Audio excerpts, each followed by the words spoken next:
오늘 함께 읽고 은혜 나눌 말씀은 고린도 후서 8장 12절로 15절입니다. 고린도 후서 8장 12절에서 15절 말씀입니다. 제가 봉독해 드리겠습니다. 할 마음만 있으면 있는 대로 받으실 터이요 없는 것은 받지 아니하시리라. 이는 다른 사람들은 평안하게 하고 너희는 곤고하게 하려는 것이 아니요 균등하게 하려 함이니 이제 너희의 넉넉한 것으로 그들의 부족한 것을 보충함은 후에 그들의 넉넉한 것으로 너희의 부족한 것을 보충하여 균등하게 하려 함이라. 기록된 것 같이 많이 거둔 자도 남지 아니하였고 적게 거둔 자도 모자라지 아니하였느니라. 아멘. 할렐루야. 주일 오후 전 예배 나오신 여러분들 환영하고 주님 이름으로 축복합니다. 우리 좌우의 분들과 한번 인사하시겠습니다. 참 잘 오셨습니다. 잘 오셨습니다.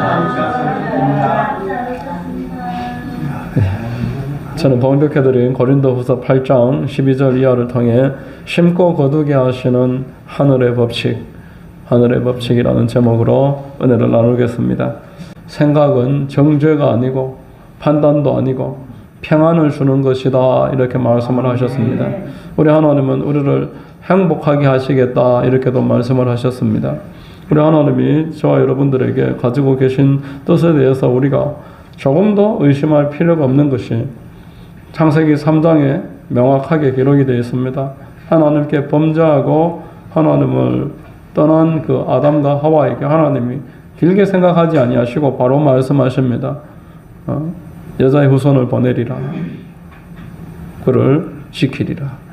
구원하리라. 그리고 가죽옷으로 입히리라.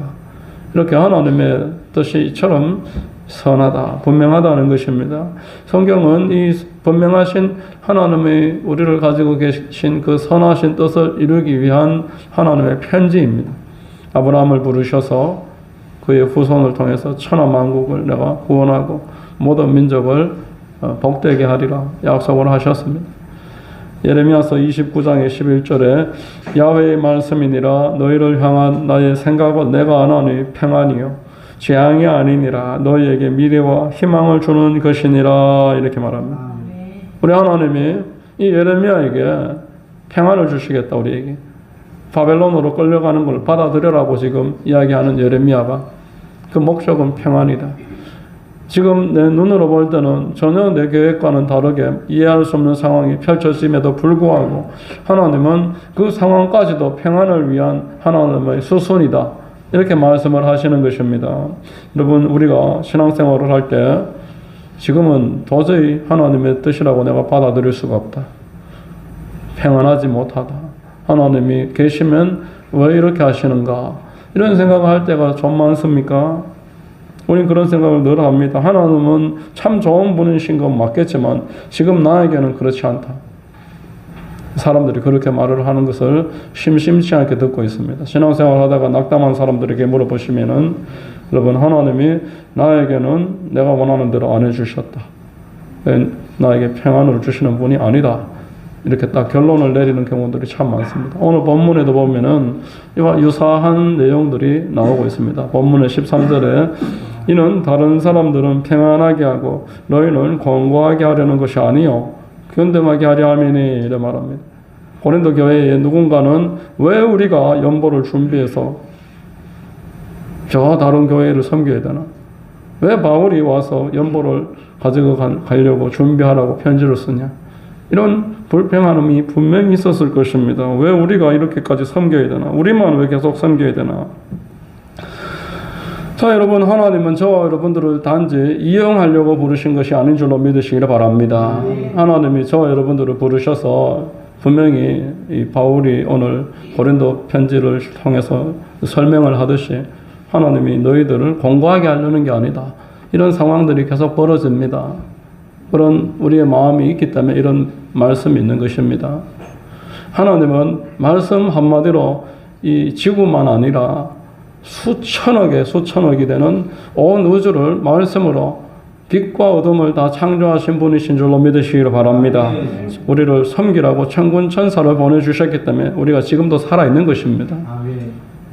우리가 하나님의 손으로 붙잡고 있기 때문에 오늘까지 거동하고 살고 먹고 내 직업을 가지고 결혼하고 시집가고 장가가고 다 하면서 살아가고 있는 것입니다. 하나님이 놓으셨으면 이미 벌써 마귀에게 우리는 팔려갔고 지옥 불구덩이 속에 떨어지는 것이 인생의 연약함이고 우리는 우리 힘으로 마귀를 이길 수가 없습니다.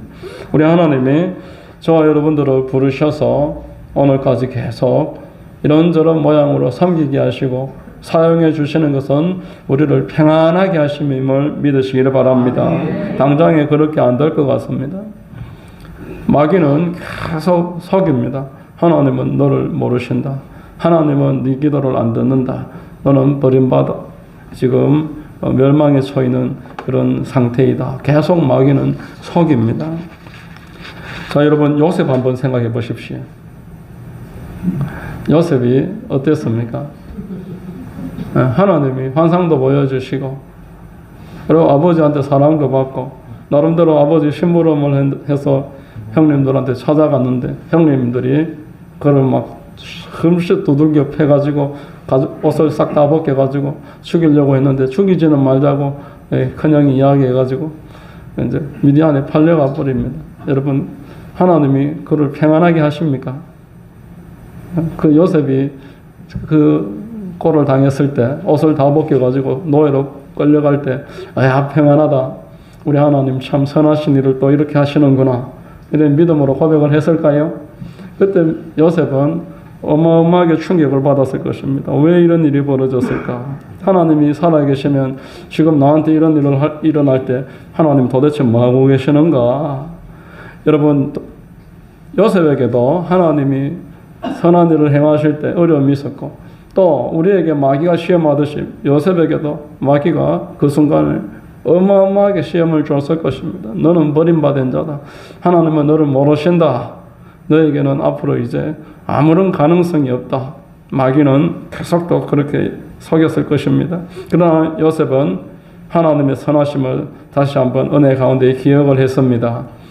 아브라함과 이삭과 야곱의 하나님, 우리 조상들이 구도로 나에게 전해준 그 하나님, 그 하나님이 나를 이렇게 망하게 하려고 우리를 불러서 야곱을 우리 아버지를 그렇게 연단을 시키셔서 나를 이렇게 낳게 하셨고 환상을 나에게 왜 보내주셨겠나? 나에게 2번이나 꿈을 왜 꾸게 하셨겠나? 이거는 과정이다. 이런 믿음으로 받아들이고 다시 힘을 내려고 하는데 이번에는 또 이상한 여주인이 유혹을 해가지고 모함을 뒤집어 씌워갖고 감옥에까지 끌려 들어갔으니 참 기구하고도 힘든 상황입니다. 자, 여러분 요셉은 그래도 특별한 사람이니까 그런 것 좀 아무렇지도 않았겠지요. 한 13년 감옥에 들어가서 배신당하는 거, 억울한 누명 뒤집어 쓰는 거, 형님들한테 팔려갖고 아버지 못 보고 엄마도 일찍 돌아가시고 이런 것 좀이야. 요셉은 뭐 그 정도야 아무것도 아니었겠죠. 10대 때. 우리하고 다르다. 우리는 그렇게 생각을 합니다. 그러나 성경의 인물들은 우리하고 달랐을까요? 그들은 10대 때 아버지 엄마 다 떨어지고 배신당하고 노예로 끌려가고 감옥에 들어가고 계속 그런 일을 10수년간 겪어도 아무렇지 않았을까 이 말입니다. 성경은 그들이나 우리들이나 똑같다 이렇게 말을 합니다. 우리가 힘들었으면 그들도 힘든 것이고 여러분 모든 성도들에게는 그 수준에 맞는 계속 연단과 갈등이 생깁니다. 하나님이 허락하시는 분량의 고통이 누구에게나 있습니다. 목회자도 마찬가지고 성경에 나오는 훌륭한 인물들에게도 마찬가지 동일한 고난이 있습니다. 그가 느낄 때에는 힘들다라는 거예요. 연약한 성도들에게도 어린 성도들에게도 그가 느낄 때는 힘든 일이 다 있고 선지자들이나 사도들이나 목회자들이 선교사들이 우리가 아는 순교자들 주기철 목사님, 손양원 목사님 이런 분들은 뭐 자식 둘이 그렇게 죽어도 뭐 꿋꿋하게 잘 버티니까 아무렇지도 않았을 것이다. 자식이 아직 새파랗게 이제 꿈을 펼치기도 전에 총 맞아서 둘을 하루에 잃어도 아무렇지도 않았을까요? 여러분 성경 속의 인물들이나 우리나 또 순교자들이나 우리가 아는 하나님의 사람들이 다 그 과정을 겪을 때 힘들었습니다. 그러나 우리 하나님은 그들에게 평안을 주시기 위해서 역사하심을 기억하시기를 축복합니다. 제가 침례를 받을 때 선물을 받은 책이 이재철 목사님 청년아 울더라도 뿌려야 한다. 뿌려야지 거둘 게 있다. 그런 내용의 책이었습니다. 그래서 제가 이재철 목사님 책을 초신자 때 그렇게 선물을 받고 그 뒤로부터 이번 이제 책이며 설교집을 많이 이제 어릴 적 젊을 초신자 때부터 읽었는데 이런 내용이었습니다. 100주년 기념교회에 선교사로 이제 마치고 한국에 들어와서 선교사가 일 사역을 마치고 100주년 기념교회를 섬기는데 그 양화진 기념관과 선교사 무역을 원래 담당하고 관리하면서 참 비리와 부정부패가 많고 나라의 어떤 그 지원은 받되 제대로 관리가 안 되고 있었는데 그것을 100주년 기념 사협회에서 그것을 이재철 목사님에게 맡기면서 교회를 100주년 기념교회로 세웠는데 그 원래 잘못되고 있었던 부정부패를 다 정리를 하고 그 교회 매역을 아름답게 지금 잘 관리를 하고 있는데 기존에 그 관리를 하고 부당 이익을 취하던 그들이 이재철 목사님에게 끊임없이 모함을 하고 계속 허황된 내용으로 고소 고발장을 날려서 목회를 하지를 못하도록 계속 이렇게 시험을 겪었다는 겁니다. 그래서 숨을 쉬기가 어려울 정도로 너무너무 마음에 답답했다라는 걸 나중에 고백을 합니다. 그때 주치의가 당신은 이대로는 건강 다 무너지니까 둘 중에 하나를 포기해라. 목회를 포기하든지 저들과의 싸움에서 백기를 들든지 포기하라고 그런 이야기를 들을 정도로 그 상황이 힘들고 그 스트레스가 너무나 심각했는데 실제로 갑상선 암이 걸리고 조기 은퇴를 합니다. 건강이 다 무너지셔. 그러나 이제 그 무교육자들에게 담임 4명에게 맡기고 그 100주년 기념교회가 그 양화진 기념관과 묘역을 아름답게 관리하는 이런 완수를 하였고 모든 문제를 깨끗하게 다 정리가 되었고 이제 6년이 지났는데 지금 또 왕성하게 미국이나 유럽이나 한국에 말씀 사역 또 집필 사역 잘 감당하면서 하나님께 쓰임을 받고 있습니다.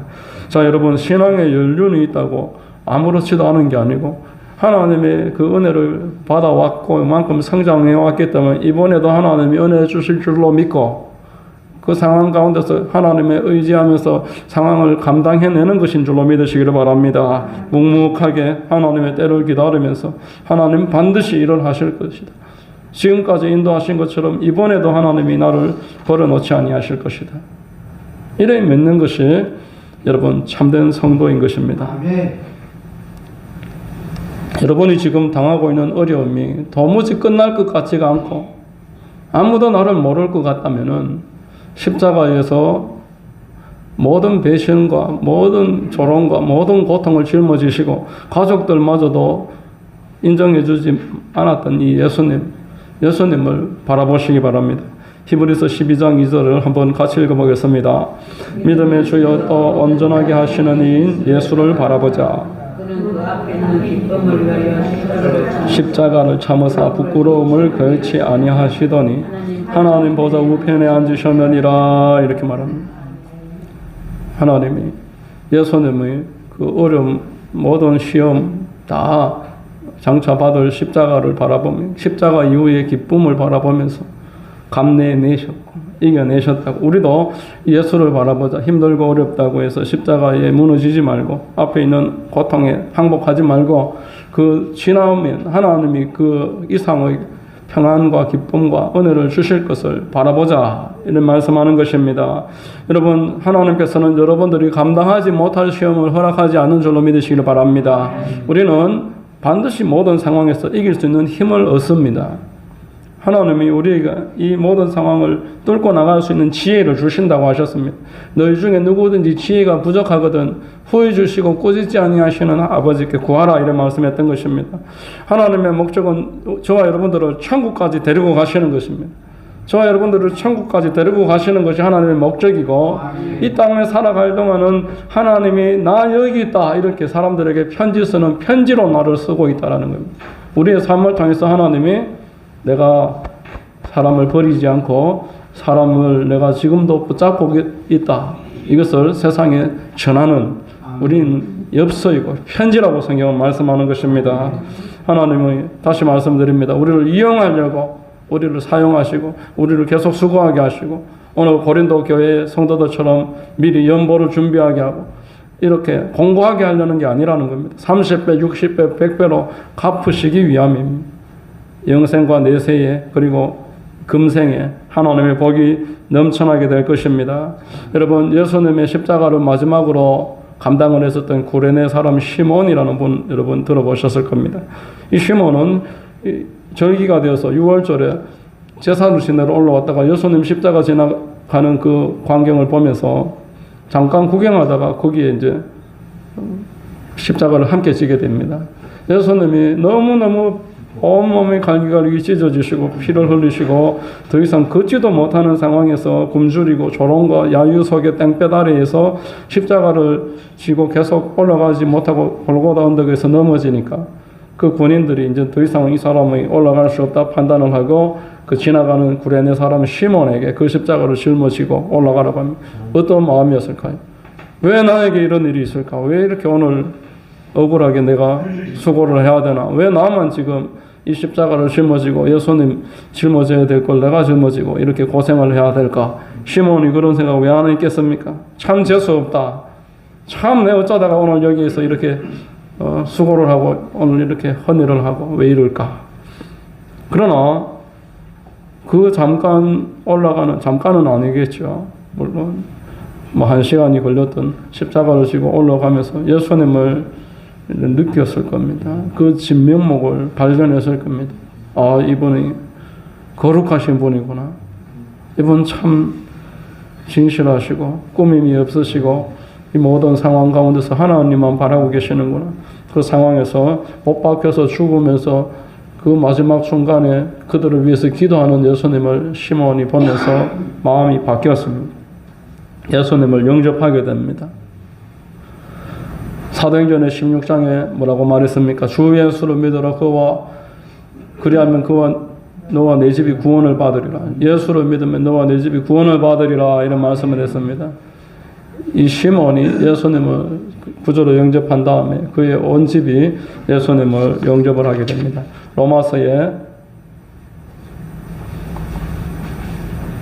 로마서 16장 13절 한번 읽어보겠습니다.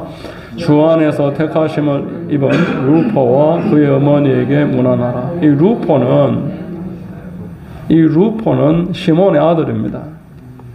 방금 우리 마가복음 15장에 보면은 마침 알렉산더와 루포의 아버지 구레네 사람 시몬이 시골로부터 와서 지나가는데 그들이 그의 억지로 같이 가게 하여 예수의 십자가를 억지로 예수님 십자가를 지우게 했는데 그가 거듭남으로 말미암아서 초대교회의 귀한 일꾼으로 이 시몬의 아내 그리고 시몬의 아들 루포와 그의 어머니 사도 바울이 이렇게 말을 합니다.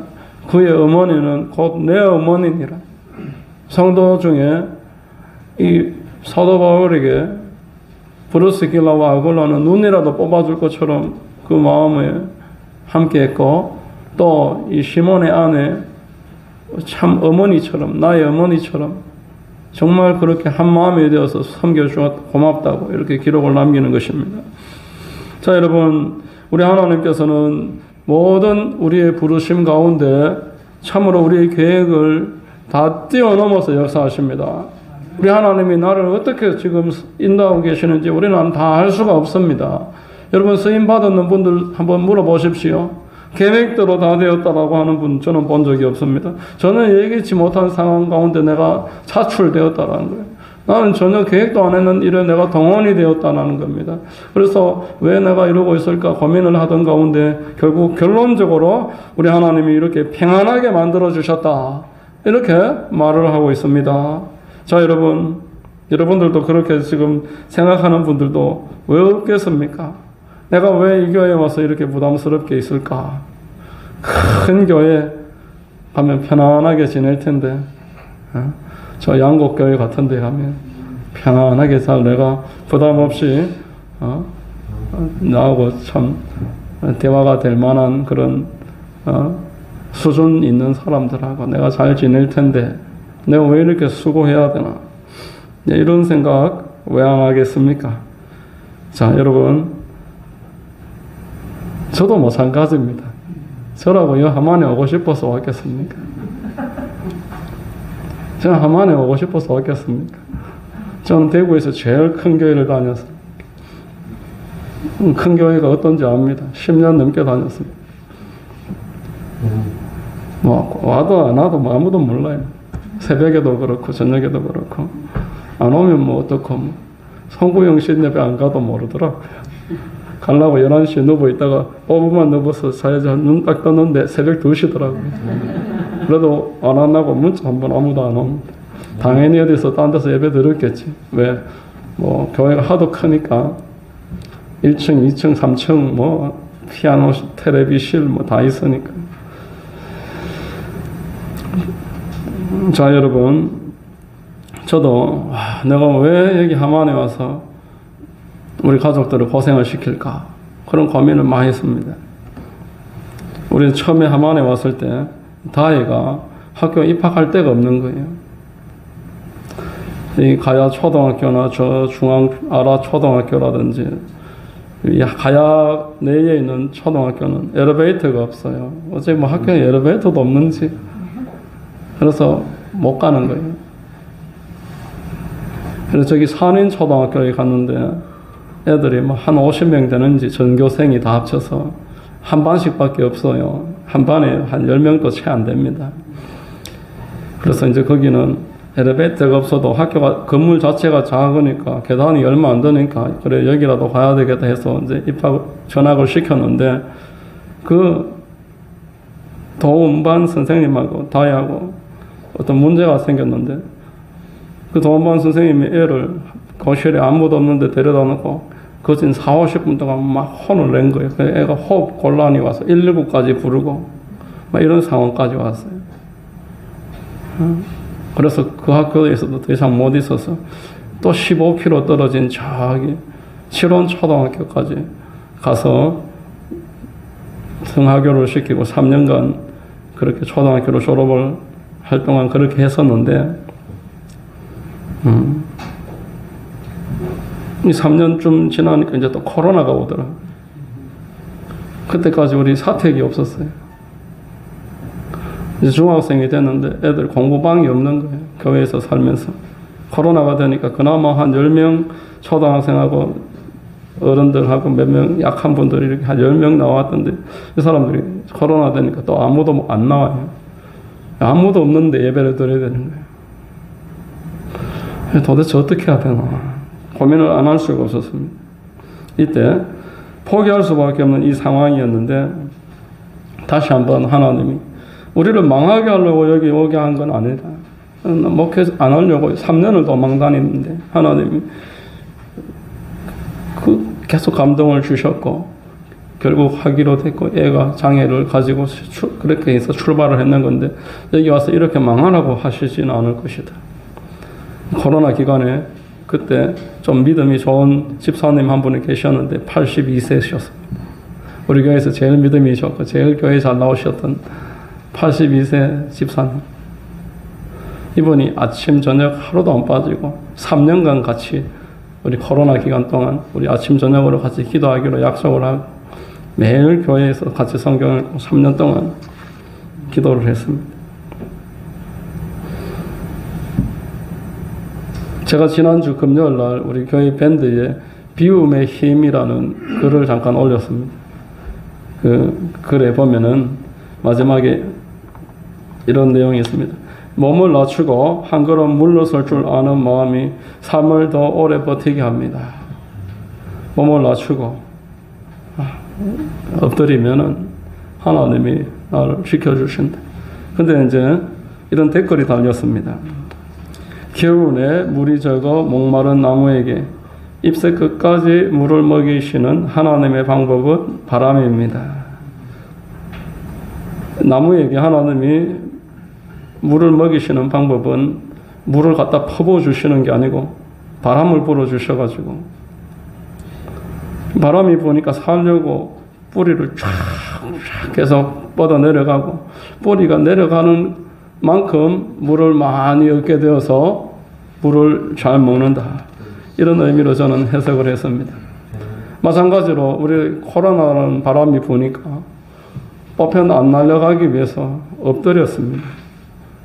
하나님 살려달라고 엎드렸습니다. 그러니까 하나님 이 3년 동안 정말 얼마나 놀라운 방법으로 도와주시는지 딱 3년 지나고 나니까 코로나 이전보다 더 좋아졌어요. 코로나 이전보다 훨씬 더 좋아졌습니다. 할렐루야. 자, 여러분, 코로나는 그대로 있는데 우리 교회는 코로나 전보다 더 좋아졌다는 거예요. 우리 하나님이 우리를 향해 가지고 계신 계획은 평안이고 여러분들을 하나님께 더 딱 달라붙게 만드는 방법은 바람입니다. 수고로운 현실이 나를 더욱더 성장하게 한다는 거 기억하시기를 주의 이름으로 축원합니다. 수고로운 현실이 나를 망하라고 주시는 게 아니고 하나님이 나를 하나님께 꼭 달라붙어 있게 만들어 주시는 거예요. 하나님 없어도 되는 것처럼 그렇게 막 살아가다가 고통이 오고 어려움이 오니까 딱 달라붙어서 그렇게 사는 것입니다. 자, 우리 한 절만 더 보겠습니다. 14절 우리 한번 읽어보겠습니다. 이제 너희의 넉넉한 것으로 그들의 부족한 것을 보충함은 후에 그들의 넉넉한 것으로 너희의 부족한 것을 보충하여 균등하게 하려 함이라 이렇게 말합니다. 지금 내가 섬기는 것이 나의 장래에도 나에게 그게 나를 책임지는 하나님의 방법이라는 겁니다.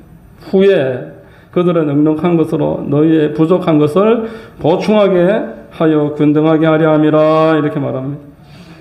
지금 내가 하나님 앞에서 수고하고 헌신하는 게 힘들지만 이것은 후에 내가 연약해졌을 때 하나님이 나를 축복하시고 또 내 자녀들, 내 후손을 하나님께서 인도하시는 하나님의 방식입니다. 자, 여러분, 우리가 나에게 지금 힘이 있을 때 하나님의 몸된 교회와 하나님의 뜻을 위해 헌신하는 것, 이게 얼마나 존귀하고 놀라운 일입니까? 이게 얼마나 나를 복되게 만드는 일이냐라는 것입니다. 자, 여러분, 어떤 농부가 여름 내내 수고하고 있다면, 어느 농부가 여름 내내 수고하고 헌신하고 있다면은 우리가 그 농부를 보면서 어떤 마음이 들까요? 어리석은 사람입니까? 여름 내도록 물을 주고 열매를 가꾸기 위해서 벌레를 잡고 어리석은 농부가 아닙니다. 그 농부는 그 일을 통해서 가을 되면 열매를 얻을 것이고 겨울 되면 평안할 것입니다. 여러분, 그와 반대로 겨울, 여름 내도록 서늘할 때만 잠깐 일을 태양빛 아래에서는 사람들끼리 함께 어울려서 동양화를 그리면서 그렇게 시간을 낭비했던 사람은 그 장래가 어떻게 되겠습니까? 여러분, 내가 지금 수고하고 섬기는 것이 나의 후년에 또는 나의 후세대에 하나님이 그 통로로서 나를 세워주시고 갚아주신다면 그게 얼마나 귀한 일이냐겠습니까? 라는 말입니다. 여러분이라면 어떤 선택을 해야 되겠습니까? 마땅히 우리는 나에게 지금 손에 힘이 있을 때, 내가 지금 무언가 할 수 있을 때 하나님을 섬기는 것을 선택해야 하는 줄로 믿으시기를 바랍니다. 여러분, 심고 거두는 것은 세상의 법칙이 아니고 하늘의 법칙입니다. 하나님의 법칙. 창세기 8장의 22절에 땅이 있을 동안에는 심음과 거둠과 추위와 더위와 여름과 겨울과 낮과 밤이 쉬지 아니하리라 이렇게 말합니다. 우리 밤낮이 계속 바뀌듯이 내가 심으면 나는 것, 하나님의 법칙이라는 겁니다. 자, 시편 126편 5절 6절 같이 한번 읽어보겠습니다. 시작. 눈물을 흘리며 씨를 뿌리는 자는 기쁨으로 거두리로다. 울며 씨를 뿌리러 나가는 자는 그 곡식단을 가지고 돌아오리로다 이렇게 말합니다. 자, 창세기 8장이나 지금 시편 126편은 율법입니까? 구약이라서 그렇습니까? 신약에도 5달란트, 2달란트, 1달란트 그 1달란트를 가지고 그냥 묻어놨던 사람이 하나님이 그 1달란트를 빼앗는다고 하셨어요. 그래서 심고 거두는 것 하나님의 법칙입니다. 우리가 이 고난주간에 여러분 하나님께서 심고 거두는 말씀을 묵상을 하고 또 예수 그리스도의 십자가를 묵상을 해야 되는 이유가 어디에 있습니까? 이 십자가를 통과한 이후에 영광이 임한다라는 것입니다. 고난 없는 승리는 없다라고 말하고 있습니다. 내가 지금 기회가 있을 때 하나님의 나라를 위해서 복음을 위해서 수고하고 섬기는 것은 결코 낭비가 아니라라는 것입니다. 복음을 위해서 한 영혼을 구원하는 일에서 내가 사용하고 섬기는 것, 시간을 쓰는 것, 이것은 나에게 귀한 축복입니다. 여러분, 우리 주변에는 지금도 우리가 전도해 주기를 바라고 있는 그런 잃어버린 양들이 있습니다.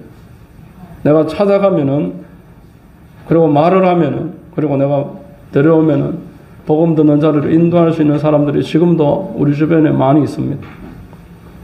어제 하우스 사역을 하는데 이 집 사람이 삼성병원에 갔다가 들어오면서 빨래방 사장님한테 갈 시간이 안 되는데 전화해도 안 받는데 나보고 한번 가보라 그러시더라고요. 가보라 그러더라고요. 제가 전화 안 받는데 가서 뭐 하냐고 그랬는데 또 어떻게 그냥 안 가겠나 싶어서 빨래방에 갔어요. 앉아 계시더라고요. 가십시다 하니까 아무 말 안 하고 따라 나셔요. 우리가 전화 안 받으니까 안 오겠지. 저번에 안 왔으니까 안 오겠지. 이래버리면은 한 명도 못 인도합니다.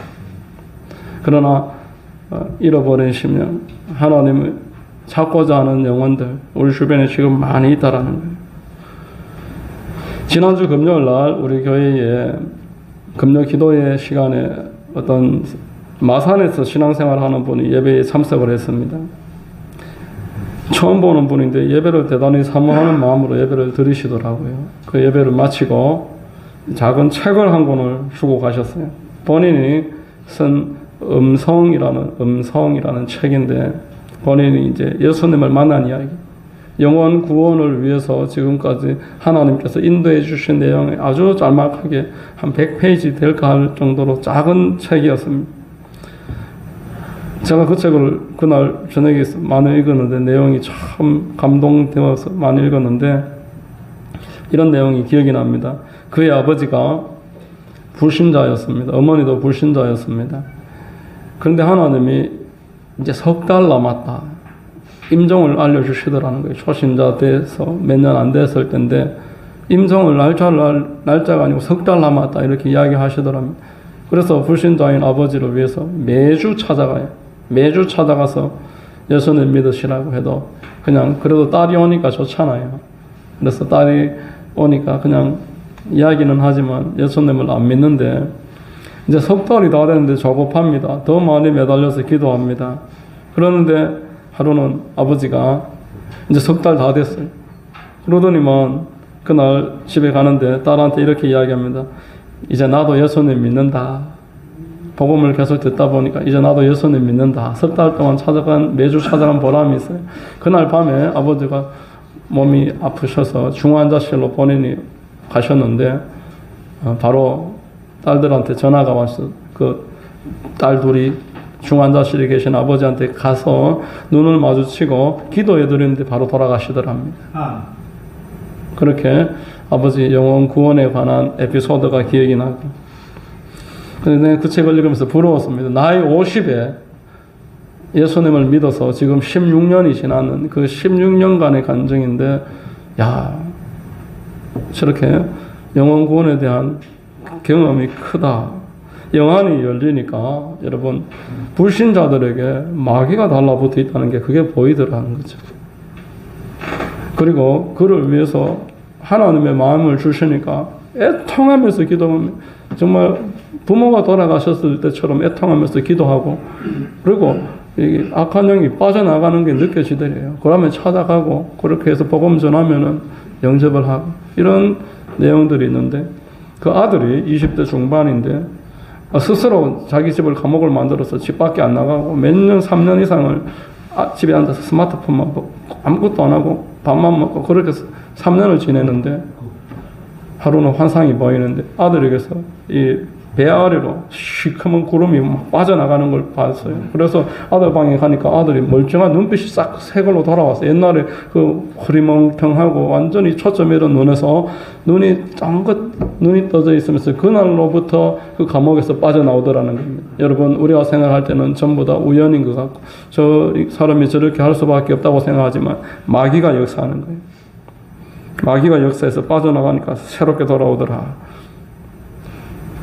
그래서 복음을 위해서 심고 복음을 위해서 한 사람을 찾아 그를 위해서 기도하는 것, 이것만큼 귀한 일이 없다는 내용의 책이었습니다. 자, 여러분, 교회의 역할은 무엇입니까? 교회의 할 일은 무엇입니까? 영적 전쟁입니다. 우리가 안 보이는 세상에 이 불신자들은 마귀한테 붙잡혀가 있어서 그들을 구원하는 것은 성령의 역사이고 하나님의 말씀이지만 그들을 복음 듣는 자리로 데리고 오는 것은 사람의 역할이고 교회의 역할입니다. 그 일을 위해서 심고 그 일을 위해서 수고하라고 교회를 세워주신 것입니다.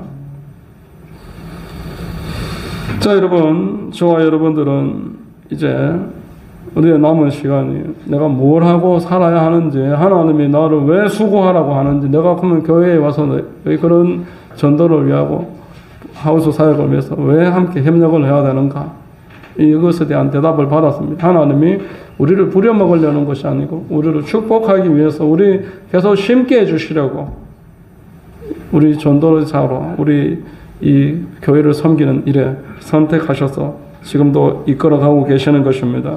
우리의 눈이 열려서 잃어버린 영혼들, 마귀한테 붙잡혀서 지옥으로 끌려가고 있는 거예요. 그걸 볼 때 우리가 그들을 위해서 기도해야 됩니다. 그리고 가서 말을 해야 됩니다. 말 한마디 하면 따라 나선다니까. 갑시다. 왜 전화 안 받아요? 갑시다. 그러니까 그냥 바로 따라 났어요. 어제 가서 복음 전화. 본인이 아픈 거, 자기 힘든 거 다 이야기하는 거. 그렇게 인도받는 사람들은 얼마 안 있으면 복음 듣고 구원 받습니다.